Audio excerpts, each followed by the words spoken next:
शहीदों की चिताओं पर लगेंगे हर बरस मेले, वतन पे मरने वालों का यही बाकी निशान होगा। नमस्कार दर्शकों, मैं प्रकृति मोहन आपका स्वागत करती हूँ हमारे आज के कार्यक्रम रिच शो में। दर्शकों, आज के हमारे कार्यक्रम का विषय है मेरी माटी मेरा देश, जिसमें हम जानेंगे कि आम लोगों के लिए स्वतंत्रता के क्या मायने हैं और जिस खास तरीके से इस बार आज़ादी का ये महोत्सव मनाया जा रहा है, लोग उसके बारे में क्या मानते हैं। सर, आप अपना नाम बताएं हमें। श्री बालकराम जी, तो क्या करते हैं आप? अभी तो घर में ही हूँ जी, और खेती कुछ पशु रखे हैं 2-3। जी, तो कोई नौकरी की आपने? हाँ, पहले नौकरी की, आर्मी की 15 साल, उसके बाद 24 साल सिविल की इसमें। हम आपसे जानना चाहेंगे कि जब आर्मी में आपने नौकरी की तो क्या कोई आपने लड़ाई भी लड़ी है? 1971 की तो बांग्लादेश। क्या किस तरह की परिस्थितियाँ थी और किस बटालियन में आप थे या किस अंक में आप थे? मैं ग्रेनेडियर में भर्ती था जी, जी और 5 बटालियन में मैंने सर्विस की। जी। हाँ जी। तो किस तरह की परिस्थितियाँ थी जो ये लड़ाई हुई और किस तरह से आपकी बटालियन ने योगदान दिया है हाँ, इस लड़ाई में? वहाँ 13 तारीख 71 में, नवंबर को 13 तारीख को हम वहाँ चले गए और दिसंबर 4 तारीख तक हम बांग्लादेश में रहे। दिसंबर 16 तारीख को पाकिस्तानियों ने सरेंडर कर दिया जी। फिर उसके बाद 90,000 के करीब पाकिस्तानी हिंदुस्तान में आए। जी फिर उनको थोड़ा थोड़ा छोड़ा वहाँ, मतलब टुकड़ियों में पाकिस्तान के लिए यहाँ कैंप लगाए, फिर यहाँ रखा। बाकी जो बांग्लादेश में लड़ाई हुई थी वो इस वजह से हुई थी कि इन्होंने वहाँ से हिंदू जो है सब भगा दिए थे जी बांग्लादेश से। फिर इंडिया में इंदिरा गांधी ने बोला कि ठीक है, इनको आने दो। जी फिर जब आए तो फिर जब उनको ये बोला कि भाई इनको वापस ले लो, जी। तो इन्होंने जवाब ये दिया पाकिस्तान के मतलब मंत्रियों ने, अफसरों ने, कि जब शरण दिए तो खिलाओ इनको। गर्व महसूस करती हैं आप अपने पति पर? हाँ। सर, आर्मी क्यों ज्वाइन करनी चाहिए हमारे देश के लोगों को? इसलिए मैम कि अगर आर्मी में कोई भी भर्ती नहीं होगा तो दुश्मन जो है हमारे देश में कब्जा कर लेगा। इसलिए जो है आर्मी में जाना बहुत ज़रूरी है। और चलो, देश सेवा बोलो चाहे कुछ भी बोलो, पर आर्मी बहुत ज़रूरी है सबसे पहले। अगर आर्मी में नहीं भर्ती होते तो बाकी दूसरा काम कर सकते हैं। सबसे पहले आर्मी में ठीक है। क्या सिखाती है आर्मी? आर्मी सब कुछ सिखाती है, डिसिप्लिन सिखाती है और मतलब बहुत कुछ सिखाती है। आर्मी तो इतना सिविल में नहीं सिखा सकते हैं। और मतलब आर्मी में इतना एक सिपाही को रखते हैं जितना कि एक राजे का लड़का भी नहीं रह सकता, अमीर का, जो वहाँ पर सब कुछ देते हैं, हर चीज़, पैसा भी देते हैं। फिर मतलब ए से जेड तक, मतलब रोटी कपड़ा मकान, कहीं जाना हो तो भी फ्री, हर चीज़ मतलब वहाँ गवर्नमेंट देती है। मेरा नाम है जयार सन जोस। आप क्या करते हैं? मैं एक सर्विसमैन हूँ, मैं सर्विस से रिटायर हुआ हूँ। आप आर्मी से रिटायर हुए हैं? हाँ, आर्मी से हूँ। तो किस तरह की जीवन शैली होती है आर्मी में? आर्मी में बहुत डिसिप्लिन्ड जीवन होती है। ये मेरे ख्याल से सारे ने इसको अपने जीवन में अमल करना चाहिए, डिसिप्लिन लाइफ। तो क्या ऐसी बात थी जो आपने ये डिसाइड किया कि मुझे आर्मी में जाना है? हाँ, आर्मी में जाने के लिए मेरे जीवन में ऐसी एक समय था, मैं आर्मी से बहुत प्यार करता था। जो देशभक्त लोग होता है, देश के लिए अपनी जो समर्पण है, वो एक ज़िंदगी, एक व्यक्ति को अगर अपनी प्रायोगिकता में लाना है, उसके लिए एक अवसर है आर्मी की ज़िंदगी। वो विचार मुझे आर्मी का और लेकर आए हैं। तो आप किस तरह से अपने आप को अलग पाते हैं सिविलियन से? देखो, सिविलियंस और आर्मी में अगर दिल की फर्क है, मतलब सिविलियन किस प्रकार अपने देश को अपनाता है, उससे मेरे ख्याल से बहुत हाई लेवल पे होगा एक आर्मी पर्सन अपनी देश का और अपनी दिल लगाते हैं। तो इस रीति से दिल्ली में तो जरूर बहुत फ़र्क हम देख सकता है। तो आपके लिए जब आप आर्मी में थे और अभी आप रिटायर्ड हैं, अपनी ज़िंदगी को किस तरह से अलग पाते हैं? देखो, मैं अभी आकर बाकी सिविल लोगों के साथ मिल चुका हूँ, तो मेरा अभी भी ये है, हमारा देशभक्ति होना चाहिए, लोगों को हम बताते हैं। और देशभक्ति में अभी क्या हो चुका है, ये भक्ति, देश का भक्ति अपने देश करके मानना है, तो वो व्यक्ति के अंदर एक प्यार बनना चाहिए देश का। और वो बहुत जगह पे बिगड़ गए हैं आज का हालत में, हर जगहों पे उसका कमजोरियाँ आ चुकी है, उसमें बदलाव आना है। तो उसके लिए हम बताते हैं, लोगों को बातें करते हैं।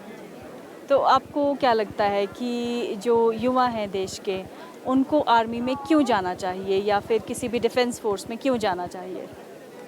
हाँ, युवा लोगों के लिए अभी तो अग्निवीर है और भी अवसर तो खोल चुका है।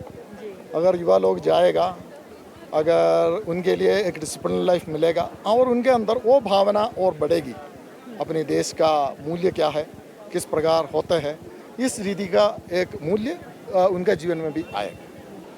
आज़ादी का ये अमृत महोत्सव जो हम मना रहे हैं, ये खास बनता है इसलिए क्योंकि इसके अंतर्गत मेरी माटी मेरा देश एक अभियान चलाया जा रहा है, जो कि 3 चरणों में संपन्न होगा। जिसमें से कि पहला चरण होगा जो कि ग्राम पंचायत ब्लॉक स्तर पे होगा, और दूसरा चरण जो कि छोटे शहरी निकायों के स्तर पर होगा, और तीसरा चरण जो कि राज्य स्तर पर होगा। तो दर्शकों, चलिए बात करते हैं इस अभियान के प्रथम चरण की। ये चरण 9 अगस्त से 15 अगस्त तक मनाया जाएगा, और ये मनाया जाएगा ग्राम पंचायत और ब्लॉक स्तर पर, जिसमें कि ध्वजारोहण समारोह होगा और देश के वीर सपूतों को, जिन्होंने माटी के लिए बलिदान दिया है, उनके परिवारों को सम्मानित करने के लिए सम्मान समारोह रखे जाएंगे। और साथ ही जो उस क्षेत्र के बलिदानी हैं, जो बहादुर दिलेर बलिदानी है, उनकी याद में स्मारक भी बनाए जाएंगे, जिसमें कि जन भागीदारी भी होगी कि लोग वहाँ पर इकट्ठा होकर अपने हाथों में मिट्टी लेकर एक प्रतिज्ञा करेंगे कि हम गर्व से कहते हैं कि हम हिंदुस्तानी हैं और अपने देश के प्रति हर जिम्मेदारी और कर्तव्यों का हम पालन करेंगे और देश की प्रगति के लिए हम पूर्णतः समर्पित हैं। ये चरण हमारे पर्यावरण के लिए भी बहुत खास है, क्योंकि इस चरण में होगा वसुधा वंदन, यानी कि एक अमृत वाटिका बनाई जाएगी, जिसमें कि 75 तरह के पौधे लगाए जाएंगे जो कि स्वदेशी प्रजातियों के होंगे, जिससे भूमि का नवीनीकरण भी होगा और उसका भरण भी होगा। ये बहुत अच्छा अभियान है आपका। इसमें गांव के लोगों को, शहर के लोगों को, सबको जागृति मिलेगी, उत्साह मिलेगा, और इस अभियान को देख के लोगों में आगे बढ़ने की उत्सुकता आएगी। तो ये बड़ा अच्छा अभियान है आपका। मेरा देश मेरी माटी, मेरा देश मेरी माटी, बहुत अच्छा अभियान है। इसमें ईमानदारी से, सच्चाई से काम करो और देश को आगे ले जाओ, इसमें बहुत फ़ायदा मिलेगा। अगर इनके स्मारक बनाए जाएंगे तो आने वाली जनरेशन को के लिए यादगार होगी, इनकी स्मृति रहेगी कि इन्होंने देश के लिए क्या क्या योगदान दिए, और आने वाले समय में जो यूथ है उनके लिए आगे बढ़ने की ये सबसे अच्छी योजना है। तो चलिए दर्शकों, अब बात करते हैं इस अभियान के दूसरे चरण की। इस अभियान के दूसरे चरण में नगर पालिका, नगर निगम स्तर पर औपचारिक समारोह आयोजित किए जाएंगे, और ब्लॉक लेवल से जो मिट्टी कलश है वो इस स्तर तक पहुंचाया जाएगा। मेरी नज़रों में आज़ादी के मायने हैं, एक तो आप देख सकते हो वीरों ने कितना ही बलिदान दिया है हमारी आज़ादी के लिए, और आज देख सकते हैं आप लोग कि हम आज़ाद हैं, हम आज़ादी से घूम फिर सकते हैं, आज़ादी से कुछ भी अपने तरफ से आज़ादी से कर सकते हैं। और मैं लोगों को यही कहना चाहूँगी कि आप ईमानदारी से रहिए, और बस इतना कहना चाहूँगी कि आप ईमानदारी से रहिए सब। अपने प्रोफेशन के द्वारा मैं प्रिंट मीडिया में जाना चाहती हूँ। जी, प्रिंट मीडिया में तो किस तरह की खबरें आप सच्चा बोलना और सच्चाई के थ्रू, और जिम्मेदार नागरिक के होने के कारण हम सबको बता सके कि क्या सही है क्या गलत है। दर्शकों, बात करें अगर शहरों की, तो इस अभियान का प्रथम चरण छोटे शहरी निकायों से शुरू होगा, जिसमें कि औपचारिक समारोह आयोजित किए जाएंगे, और मिट्टी कलश जो कि बहुत ही खास है इस अभियान का मिट्टी कलश बड़े निकायों में यानी कि नगर निगम या नगर पालिका में लेके आए जाएंगे, वो भी एक समारोह की तरह। आप किस प्रोफेशन में जाना चाहती हैं आप? मैं तो टीचर। जी, अच्छा, एक नोबल प्रोफेशन चूज़ किया है आपने। तो क्यों आप इस प्रोफेशन में जाना चाहती हैं और किस तरह से आप सोचती हैं कि इस प्रोफेशन में जाके आप अपने देश के लिए कंट्रीब्यूट कर पाएंगी? शिक्षा सबको मिलेगी बच्चों को पढ़ाना। सो वैसे तो मैं इंटरेस्टेड हूँ पहले से ही कि हाँ मेरे को टीचर बनना है। तो बाकी टीचर का यही है कि बच्चों को शिक्षा देनी, अच्छी शिक्षा देना, अच्छी उनको नॉलेज देना, समझ देना। हाँ यही है कि वो मतलब शिक्षा नहीं हो तो कुछ भी नहीं है आज के उसमें कि हाँ सबसे ज़्यादा तो एजुकेशन ही है। तो देश की स्वतंत्रता के क्या मायने हैं? देखो, जब हमारा अंदर ठीक होएगा तब देश ठीक होएगा। जब है ना हमारे अंदर ठीक होएगा तब सोसाइटी ठीक होगा, सोसाइटी ठीक होएगा देश ठीक होएगा। सो सबसे इम्पोर्टेंट पाप से आज़ादी मिलना है, तभी अच्छा फ्रीडम मिलेगा। इस अभियान में युवाओं की भागीदारी बहुत महत्वपूर्ण है, क्योंकि ग्राम स्तर से मिट्टी कलश ले जाया जाएगा ब्लॉक स्तर पर, जिसमें कि स्थानीय लोग, महिला मंडल एवं नेहरू युवा केंद्र या फिर यूथ क्लब कोई भी इसमें पार्टिसिपेट कर सकते हैं।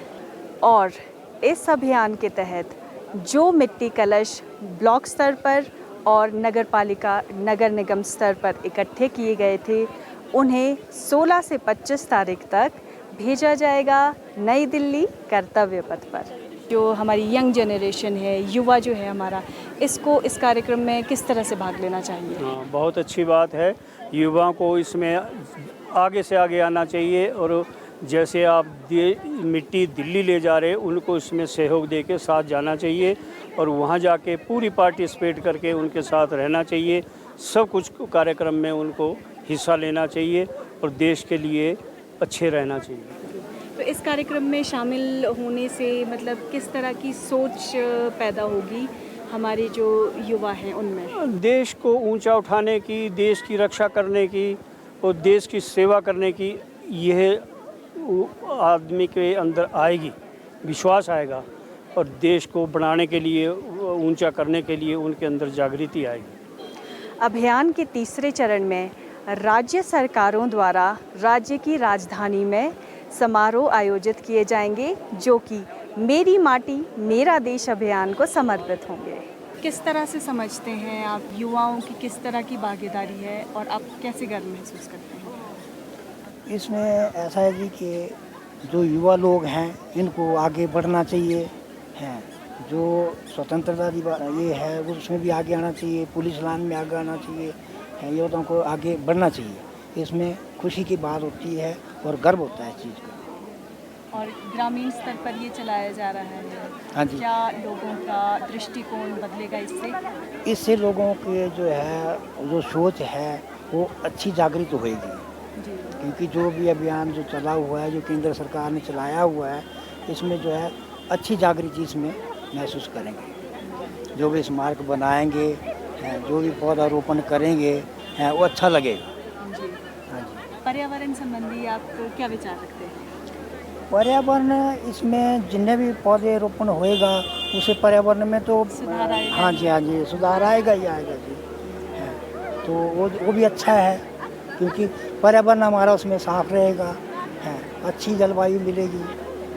अब हम बढ़ते हैं इस अभियान के समापन समारोह की तरफ, जिसमें कि अलग अलग कोनों से लाई गई मिट्टी, हमारे देश के अलग अलग कोनों से लाई गई मिट्टी को कर्तव्य पथ नई दिल्ली पहुंचाया जाएगा और इस मिट्टी के द्वारा निर्माण होगा एक अमृत वाटिका का, जिसमें कि अलग अलग किस्म की स्वदेशी प्रजातियों के पौधों का पौधारोपण होगा। साथ ही हमारे देश की स्वतंत्रता, एकता और अखंडता के लिए जिन वीर सपूतों ने बलिदान दिया है, उनकी याद में आज़ादी का अमृत महोत्सव स्मारक बनाया जाएगा, जो कि उन्हीं सपूतों को समर्पित होगा।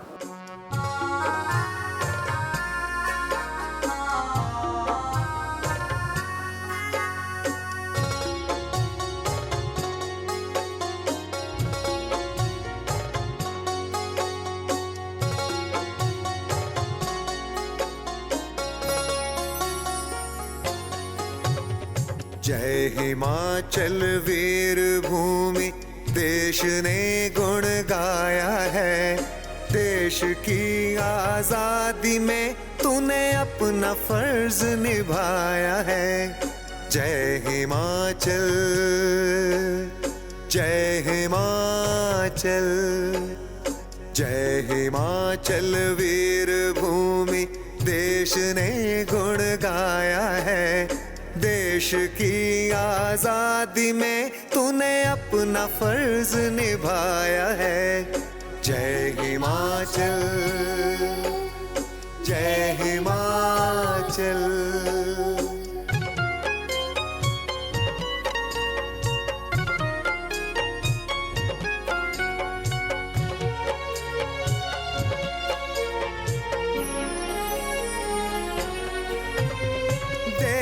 ऋषियों की तपोस्थली है प्रदेश हमारा, अलग अलग है बोलियां फिर भी है सबसे प्यारा। देव ऋषियों की तपोस्थली है प्रदेश हमारा, अलग अलग है बोलियां फिर भी है सबसे प्यारा। जय हिमाचल, जय हिमाचल।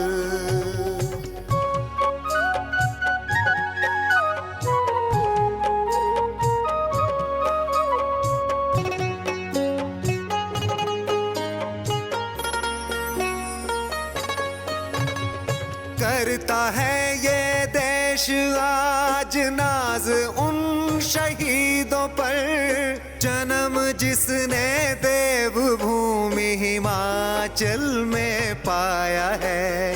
करता है ये देश आज नाज उन शहीदों पर, जन्म जिसने देवभूमि हिमाचल में पाया है। जय हिमाचल, जय हिमाचल।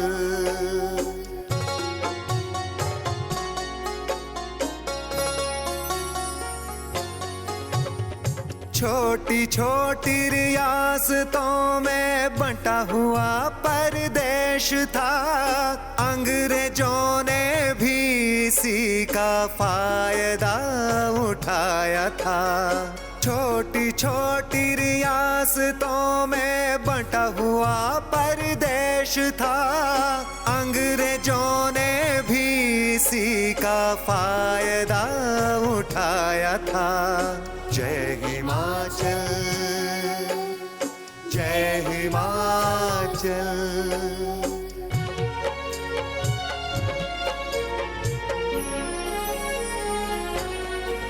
संसार चंद राजा जैसे वीर योद्धा भी हुए, आजादी की खातिर मुगलों को भगाया था। संसार चंद राजा जैसे वीर योद्धा भी हुए, आजादी की खातिर मुगलों को भगाया था।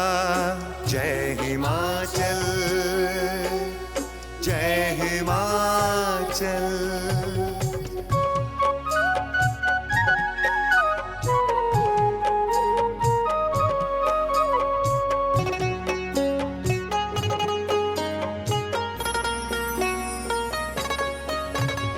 परमवीर चक्र विजेता सोमनाथ हिमाचली, कर्म भूमि के लिए प्राणों को गंवाया था।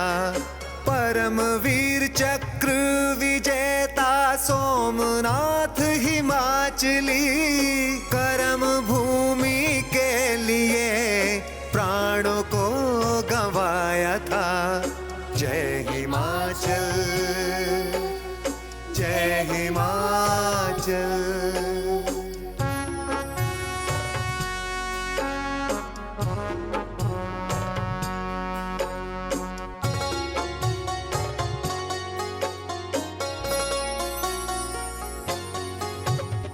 विक्रम बत्रा सौरभ कालिया वीर सपूत हिमाचली देश की रक्षा करेंगे अपना वचन निभाया है। विक्रम बत्रा सौरभ कालिया वीर सपूत हिमाचली देश की रक्षा करेंगे अपना वचन निभाया है। जय हिमाचल, जय हिमाचल।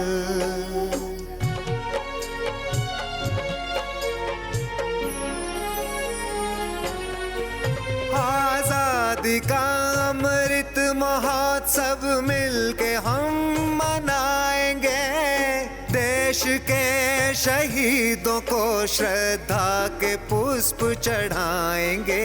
आजादी का अमृत महोत्सव मिलके हम मनाएंगे, देश के शहीदों को श्रद्धा के पुष्प चढ़ाएंगे। जय हिमाचल, जय जय हिमाचल, जय हिमाचल। देश के वीर सपूतों का बलिदान हमारे लिए अद्वितीय और अविस्मरणीय है, क्योंकि उनके विशेष प्रयत्नों से ही हमें आज़ादी मिली है, वरना तो हम आज़ादी की कल्पना भी नहीं कर सकते थे। और आज हम यहाँ हैं तो उनके बलिदानों के कारण ही हैं। तो हम चाहेंगे कि इस मास जो ये मेरी माटी मेरा देश ये जो अभियान है, इसमें ज़्यादा से ज़्यादा जन भागीदारी सब लोगों की है।